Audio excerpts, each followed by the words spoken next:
The movie begins in an office building where a woman is hurriedly delivering a folder to a man. The woman, Anna, informs the man, Eduardo, about the Valdemar mansion, telling him that he has been directed by the chairman to finish the paperwork regarding the mansion's value for the auction.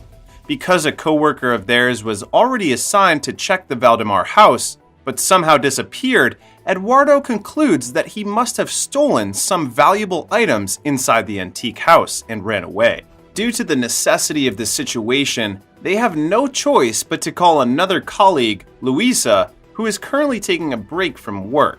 Of course, this angers Luisa because it is outside her work hours. Eduardo replies that she is desperately needed for the job. Luisa then accepts it on the condition that Eduardo will pay her parking tickets, which is of course accepted by the man. Afterward, Luisa informs someone on the phone that she will have to cancel their arrangement due to her sudden work. After that, she falls asleep on the couch. The pamphlet containing the old picture of the Valdemar mansion suddenly flips over, alarming the nearby cat. The following day, Luisa heads to the mansion on her own, where she encounters the caretaker of the house named Santiago, who tells her that he has not been told of a visitor. Still, despite this abrupt visit, Santiago leads her to the mansion. But before they part ways, the caretaker asks Luisa to say goodbye when she leaves because other visitors simply disappear. Keeping the strange advice in mind, Luisa then enters the mansion's grounds and immediately sees the gravesite of a certain Leonor Valdemar. She then enters the mansion. With no lights to illuminate within, Luisa remains in the dark while attempting to check the value of the antique objects scattered throughout the house. It turns out that none of the items have been cataloged yet, causing her to call the first valuer an idiot. When Luisa is checking some vintage things, a woman clad in dark clothes walks in. Luisa does not know this because she's too occupied with her work. Next, she climbs the stairs to the second floor and continues her catalog of the property. At the window, she sees Santiago trimming the mansion's plants. She then notices a locked door behind her, which suddenly opens the moment she looks away. Behind the door is another flight of stairs leading to the mansion's attic. After getting to the attic, she begins to evaluate the overall state of the property and notices a foul smell from the attic room. Then Luisa finds a crack in the wall where, upon entering, she sees a plastic-covered gurney. She rips the plastic cover, which reveals a decaying body underneath it. The grisly sight is too much for Luisa, who quickly turns around, only to see a monstrous silhouette slowly approaching her, forcing her to move to the nearest hiding spot. While she is hiding, Luisa unluckily receives a phone call, enabling the unknown figure to track her. When the figure opens the coffin, Luisa kicks the figure and runs downstairs as fast as possible. She tries to ask Santiago for help, but her scream is unheard. She then runs further downstairs to the kitchen area to gather a weapon to fight the unknown creature. Fortunately, Santiago sees her through the kitchen window and tells her to go to the woodshed. There, Santiago manages to pull her out via a small opening just before the monster can take hold of her. The two then head to a nearby car that is driven by a bald man. Due to her fright, Luisa falls unconscious with Santiago trying to wake her up. The bald driver then reprimands Santiago for letting someone in the mansion. Sometime later, a detective named Nicholas has just arrived in the city. He leaves a message for a man informing him of his arrival. Afterward, a car stops in front of him. The old white-haired passenger, Maximilian, who is Luisa's boss, beckons the newly arrived man inside the car. While driving away, Maximilian informs Nicholas about the disappearance of Luisa 4 days ago in the Valdemar mansion. He then tells him that Luisa must be found and brought back without the police or the press knowing about it. Otherwise, it will attract some bad publicity for the company. Meanwhile, in an undisclosed location, Luisa has just woken up when she hears a strange sound. At this time, the bald driver from earlier, Damaso, enters the room with a tray of food in hand. He apologizes for the strange sound, which is actually a recording. He informs her that she has been unconscious for almost 7 hours. Luisa then notices that Damaso has a wound on his arm, and he tells her it is from getting back her things inside the mansion. Hearing this, she inquires if he has seen the corpse in the attic, to which Damaso replies that he has seen nothing. But Luisa knows that he is just lying to her. Meanwhile, Maximilian drops Nicholas in front of a train station headed to the Valdemar mansion. Nicholas asks the old man for a direct phone line to him so that he can call him every 24 hours. After Nicholas has left the car, Maximilian receives a call from his employee Eduardo, who informs him that Luisa's mother is looking for her daughter. Realizing that Luisa's mother might call the police, Maximilian instructs his employee to find some excuse to comfort her mother. Moreover, Eduardo is instructed that he and Anna will join the search for Luisa tomorrow. Inside the train station, Nicholas boards the train and talks with Dr. Nora from the Valdemar Foundation. Inside the train, Nora tells him about the myth surrounding the mansion. According to her, the former owners of the mansion, the Valdemars, were nice, friendly, and ahead of their time. In a lengthy flashback, it is shown that the husband, Lazaro, worked in the field of photography while the wife, Leonor, owned an orphanage at the mansion. Over time, Lazaro grew bored of taking family photographs and discovered that combining spirits and photography could be profitable. He then turned it into exclusive sessions that attracted rich people. With all the money the couple was accumulating, Lazaro believed that they could finally adopt a child, something which the couple had wanted to do for the longest time. However, one day, Lazaro's trick was found out by a nosy journalist. As such, the devious journalist attempted to blackmail the couple into having half the profit from the exclusive sessions. Lazaro was offended by the journalist's offer and subsequently threw him out of the house.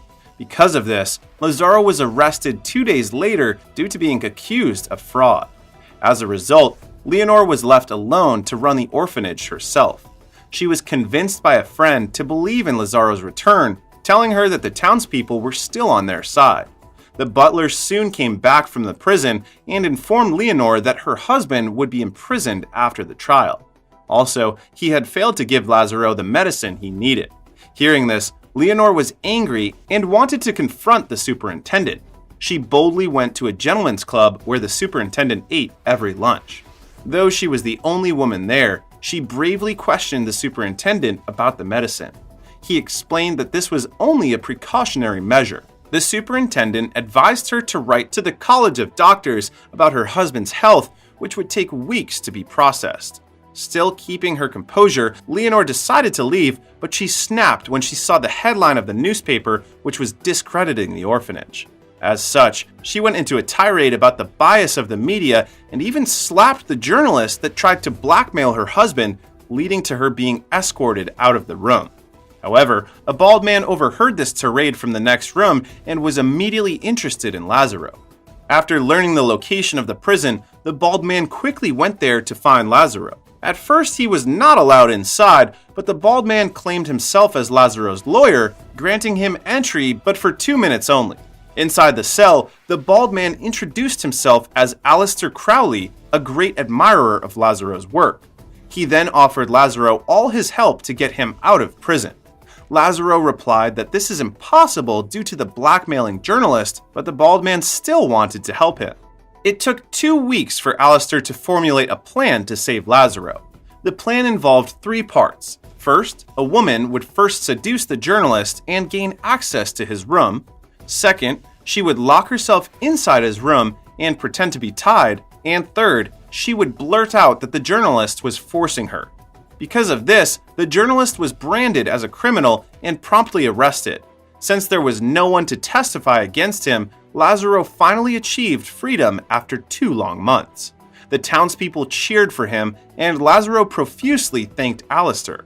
While on the way home inside a carriage, Lazaro learned from the butler that his dear wife was finally pregnant. Entering the mansion's grounds, Lazaro saw his wife playing with the orphans while wearing a blindfold. He took this opportunity to surprise her with his return. However, the joyful reunion was cut short when Leonor suddenly fell ill. That night, a doctor came to check on Leonor and confirmed that she could not have any children anymore due to her sickness. The news devastated the Valdemars, most especially Leonor, who took a long time to fully recover from depression. After her recovery, she was visited by her lady friend while Aleister visited the Valdemar mansion as well. Leonor was unfamiliar with the bald man, but her friend knew him and told her all about Alistair. According to her, Alistair was an Englishman who was banned from numerous countries for practicing black magic. Hearing this, Leonor looked concerned. Meanwhile, Alistair told Lazaro about his intention all along, which was to find a link between the spiritual and worldly planes. Due to Lazaro's infamous photography sessions, Alistair believed that he was the link he was searching for. To convince Lazaro, the bald man told him that this could cure his wife. All he needed to do was perform a forbidden rite during an eclipse that would happen the next Saturday. Lazaro declined at first because he had already made plans with his wife on that day, but Alistair said that the ritual would only take a few hours. The two men walked back to where Leonor and her friend were. When Alistair was about to leave, he carelessly shouted the time and day of the ritual, alarming Leonor. The couple argued because of this, as the husband already promised beforehand that he would be there for her and the orphans. He tried to convince her, but his wife did not want to listen anymore. From then on, Leonor refused to talk to Lazaro. A day before the eclipse, Lazaro received a parcel from Alistair that contained the steps and process of the ritual, which was enough to convince him. The next day, Saturday, the butler woke Lazaro up and he saw the old book. So he asked if Lazaro trusted Alistair, to which he answered that he was starting to believe what the bald man had been saying. Shortly after, Alistair and some other people arrived at the Valdemar mansion. He then introduced his companions as fellow disciples of the occult.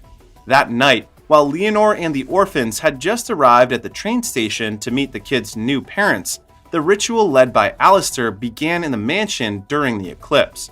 While the ritual was happening, Lazaro was visibly getting sicker and weaker, ultimately causing him to faint. It was at this point that a portal opened from the ground, with a dark creature coming out of it.